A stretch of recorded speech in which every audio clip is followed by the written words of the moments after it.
mengharapkan untuk menjatuhkan hukuman mati. Itu adalah suara korban. Jadi saya kira bahwa kita perlu menghargai suara korban karena siapapun yang menjadi korban ataupun keluarga tentu tidak menerima situasi yang sangat menyakiti.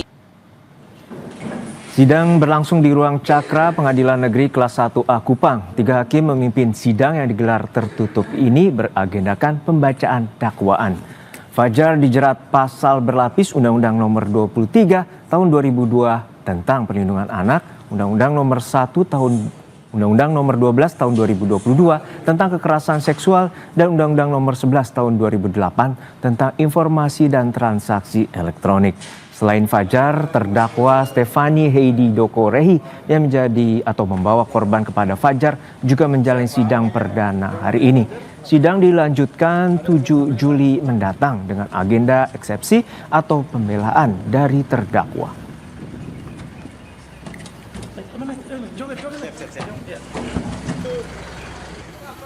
Disidangkan tertutup karena ini menyangkut perkara kesusilaan. Kemudian juga saksi ini, korban ini kan banyak yang anak, sehingga tidak bisa diakses oleh media ataupun oleh orang umumnya. Mendengarkan eksepsi dari penasihat hukum terdakwa, sedangkan untuk terdakwa Fani, penasihat hukumnya tidak mengajukan eksepsi.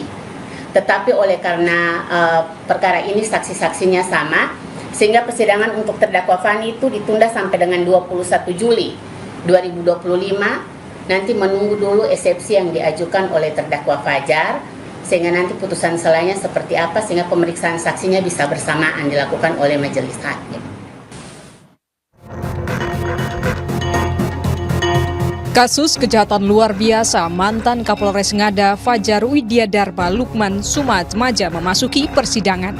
Desakan hukuman mati terhadap mantan Kapolres Ngada mencuat dalam rapat gabungan di DPR 22 Mei 2025. Selain menuntut keadilan atas dugaan kekerasan seksual terhadap anak, juga dijerat pasal perdagangan orang lantaran video aksi kejinya dijual di situs pornografi.